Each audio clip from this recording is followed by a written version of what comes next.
네, 1월 8일 장윤선의 취재 편의점 시작하겠습니다. 제가 지난 대통령 순방 때문에 중국 출장 다녀오느라고 사흘 연속 스튜디오를 비웠다가 다시 오니까 굉장히 새롭네요. 저하고 함께 오늘 스튜디오의 문을 열어주실 분입니다. 더불어민주당 김병주 의원님 나오셨습니다. 어서 오십시오. 네, 안녕하세요. 네. 경기도 전문가 김병주입니다. 네, 아니 제가 중국에 가 있는 사이에 의원님께서 새로운 길을 개척하시느라 출마 선언도 하셨다고. 네, 월요일 날 정식으로 경기도지사 출마 선언을 했습니다. 저 있을 때 하셨어야 되는데.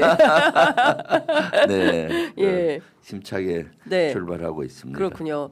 뭐 하나하나 좀 여쭤보도록 하겠습니다. 우선 그 3박 4일간 대통령 국빈 방중 있었습니다. 뭐 기자단 같이 저희도 취재 편의점도 1호기 그렇죠. 타고 1호기 탔죠. 같이 순방 취재를 하고 돌아왔는데요. 그 굉장히 이례적이라고 하더라고요. 왜냐하면 대개는 순방 결산하고 돌아오셔서 한국에서 기자회견을 하는데 현지에서 기자단 숙소로 오셔가지고 직접 오찬을 겸한 기자회견을 하셨습니다. 근데 그 가운데 중국하고의 여러 이제 협력 사안들 이야기를 하셨는데요. 가장 중요한 것은 돌이킬 수 없는 평화, 이 지역의 평화 안보 이런 게 굉장히 중요하지 않습니까? 그 관련해서 이제 저도 질문을 좀 드렸었는데 그 평화의 제도화를 말씀하셨어요. 그래서 뭐 조약, 입법 뭐 이런 게 가능하다. 그리고 이제 군사 안보에 대해서도 협력 가능성의 길을 열었는데 국방 전문가이시기도 하시니까 경기도 전문가도 맞습니다만 어떤 협력들을 할 수 있을까요? 국방안보 협력을 할 것이 많습니다. 주로 이제 중국이나 주변 국가하고 할 수 있는 가장 군사 협력은 초국가적 위협에 대해 공동 대응하는 겁니다. 예를 들면은 재재난이 났을 때 서해안에서 재재난 이런 거라든가 구조 활동, 또 테러에 대한 공동 대응 이런 것들을 해야 될 게 많거든요. 제가 2004년 5년도에 합참에서 중령으로 한미 군사 협력 장교를 할 때가 그때도 제가 그때 제시를 해서 미측하고 많이 협의했던 것이 주변 4강하고 또 주변 6개국으로 확장해서 군사 협력이 동북아에 필요하다. 비국가적인 위협은 공동 대응하는 해야 된다라고 해서 미국하고도 협의를 많이 해서 그때도 1단계로 그러면은 먼저 한미일 군사 협력을 먼저 하고 거기에 중국, 러시아를 포함을 시키고 나중에 북한도 포함시키자라는 안을 가지고 벌써 20년 전에 토의한 바도 있어요. 20년 전에요? 네네. 와. 그때 사실 저하고 저희 가에서 아이디어를 내서 했고 그것이 미국에서 아주 좋은 반응을 일으켜서 그 당시 그걸 합의를 했었거든요. 그때 절실히 느꼈던 것이 앞으로 미래는 군사 위협도 있지만 비군사 위협의 점점 높아져요. 지금 기상 이변에 의해서 그 기상에 대한 그 대응이라든가 재난이 났을 때 대응이라든가 테러라든가 이런 것들이 해상에서 일어나는 거거든요. 또 구조해야 될 거라든가. 그래서 그런 것들은 중국하고 적극적으로 협력해야죠. 서해상에서 여러 가지 또 사고가 날 수 있잖아요. 그럼 공동 대응하고 그러려면은 서로 간의 협력 체계, 소통 체계가 있어야 되고 또 주기적인 회의를 통해서 시스템을 만들어 놔야 되잖아요. 그런 것부터 시작이 되는 겁니다. 그러다 보면은 양계 군사 그 지도자들 간의 이해도가 높고 중국군과 우리 군의 이해도가 높아지면은 나중에는 이제 군사적 위협도 낮출 수가 있는 거거든요. 사실은 군인들은 서로 어떤 나라든 금방 통해요. 그렇기 때문에 사실은 군사 협력에서 시작을 하다 보면은 훨씬 더 문제를 풀기가 쉽다라고 보여지는데 이번에 이재명 대통령께서 그런 길을 여셨다라고 저는 보고 있거든요.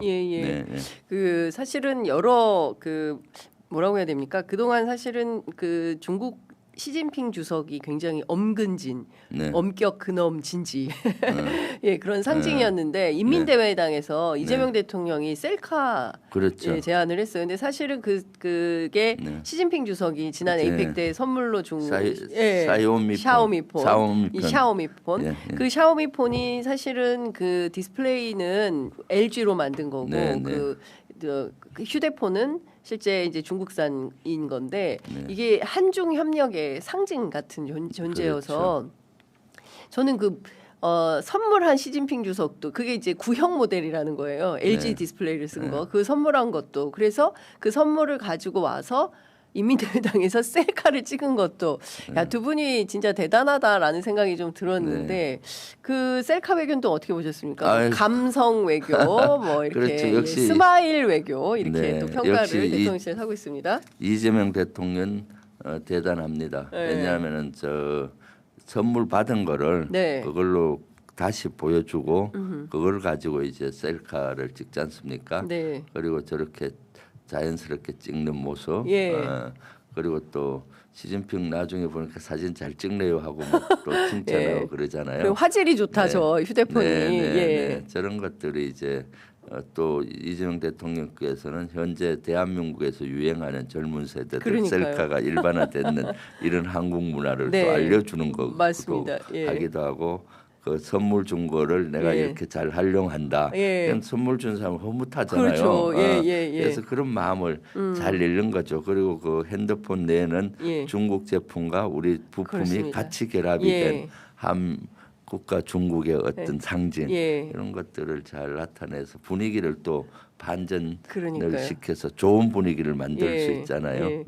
상당히 기지와 재치 뭐 이런 게 있으신 것 같습니다. 원래는 그 화동들이 꽃다발 주면 시진핑 주석이 받는 사진을 찍어서 그거를 전송해 드리려고 했었대요. 그래서 여기서 한국에서 휴대폰을 개통해서 가지고 가셨다고 하더라고요. 그런데 이제 가서 즉석에서 셀카 한번 이제 이렇게 된 거죠. 그래서 그 확실히 좀 그 영하다. 시진핑 주석보다는 젊다. 우리 이재명 대통령께서는 뉴 미디어 아주 뛰어나시죠. 제가 깜짝 놀랐습니다. 어제 그 기자회견장에서 제가 질문 드리려고 섰는데 제 질문에 앞서서 북경에서 거리 취재하다가 제재당했다면서요. 그래서 와 그걸 어떻게 하셨냐고 깜짝 놀랐는데. 그래요? 실시간으로. 북경에서 취재도 하셨어요? 북경에서 제가 그거 취재하기 어려운데 역시 장윤선 취재 편의점이네. 저희는 좀 거리에 좀 전문화되어 있는 매체다 보니까 사실 이번에 역사적인 것 중에 하나가 사실 유튜버 기자. 맞습니다. 장윤선 취재 편의점 장윤선 기자님이 1호기를 타고 맞습니다. 가서 취재를 하고 했다는 것은 대단한 일이라고 보고요. 그만큼 또 지금 이재명 정부 청와대가 오픈돼 있잖아요. 맞습니다. 시대 변화를 읽는 거죠. 그동안은 기존 매체 기자만 했는데 이제 뉴 미디어가 50% 이상을 차지하잖아요. 그래서 받아들이는 거죠. 그리고 뭐 지금은 사실 유튜브 안 하는 회사가 없습니다. 신문이나 이게 아무래도 이제 유가 부수가 점점 줄어들고 텍스트보다는 이게 방송으로 접하는 그 세대들이 전환되고 있기 때문에 뭐 모든 신문 매체들도 다 각사마다 유튜브는 다 하고 있다라는 말씀을 좀 드려요. 그렇게 바뀔 것 같아요. 트렌드가. 그러니까.